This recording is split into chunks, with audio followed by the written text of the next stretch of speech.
જય શ્રી કૃષ્ણ, જય ગિરનારી. આ તો રાતનો હજી પાછો આજે એમ છે, જો 9:30 થયા છે ઘડિયાળમાં, વરસાદ રોકાતો જ નથી. એમ કાલ રાતની વાત છે. જો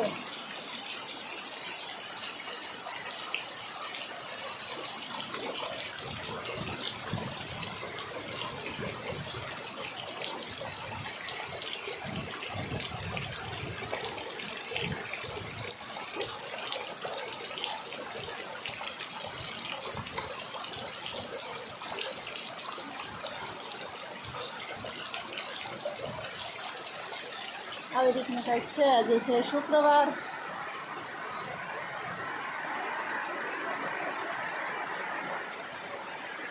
એ સારું છે કે લાઇટ જતી નથી, પણ અમારે ઓલું ટાટા સ્કાય છત્રી છે તો અત્યારે સિગ્નલ આવતું નથી.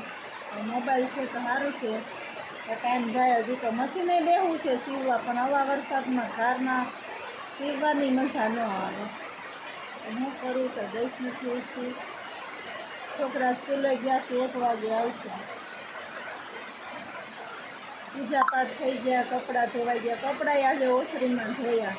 બીજું તો હું કરું, કારણ કે ચોકડી ફળિયામાં તો કંઈ વરસાદમાં બેહાય નહીં. બાથરૂમમાં હાથ જ પડે, ઓસરીમાં ધોઈને થાય. કપડાં ધોયા વગર કંઈ હાલે નહીં. અને પછી ઓસરીમાં દોરી બાંધીને મૂકવી દીધા. બીજું તો હું કરું. હાલો, જો ભવનાથ બાજુ જાઓ ને તો અમે તમને મિની સ્વિટ્ઝરલેન્ડ બતાવશું, કારણ કે ત્યાં તો અત્યારે ગિરનાર ઉપર ધોધ પડતા હશે જોરદાર. સીડીએથી પાણી જોરદાર. અત્યારે કોઈ સીડી ચડીને હાલી ન હોગે. ગોઠણ ઉપર તો સીડીએથી પાણી એટલું પડતું હોય, માણસ હાલી જ ન હોગે. સીડી કંઈ દેખાતી તો ન જ હોય. અને પ્લસ બીજા આડા નવડાને ધોધ પડતા હોય, એટલે કોઈ અત્યારે વીનો ખેડે નહીં ગિરનાર ઉપર જવાનું. અને ત્યાં તો સતત અમારે જૂનાગઢમાં વરસાદ ન હોય ને તોય ગિરનારની સીડીએ તો,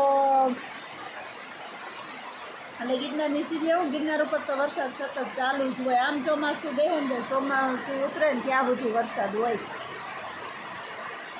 એટલે અત્યારે તો બહુ જોયા જેવો નજારો હોય, પણ અત્યારે જઈ કેમ, ત્યાં જાવું કેમ? બાકી ત્યાં પૂગી ગયા એટલે તો ત્યાં સાધુ સંતો ઘણા આપણે હાચવી લે ને. એક જગ્યા એવી છે જ્યાં કે અમારે જાણીતા સાધુની છે, એટલે આપણે ત્યાં ગયા હોય તો. પણ અત્યારે આપણને એમ થાય કે ચોમાસામાં ત્યાં જવું કેમ? નકર અદ્ભુત અદ્ભુત કુદરતની આમ કોઈ સીમા નહીં. એમ કુદરતી બધાય દ્રશ્યો ત્યાં જોવા મળે અને અદ્ભુત નજારો હોય, એની કોઈ સીમા જ નહીં.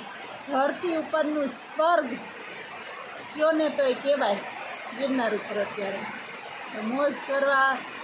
અષાઢ મહિનો તો આખો વરસવાનો છે. શ્રાવણ મહિનામાં ઝરમર ઝરમર વરસાદને એ લીલી વનરાયું હોય અને એ મોરલા ટહુકતા હોય ભાઈ ભાઈ, અને ઝીણો ઝીણો વરસાદ ચાલુ હોય. આપણને એમ જ થાય કે આપણે સ્વર્ગમાં છીએ.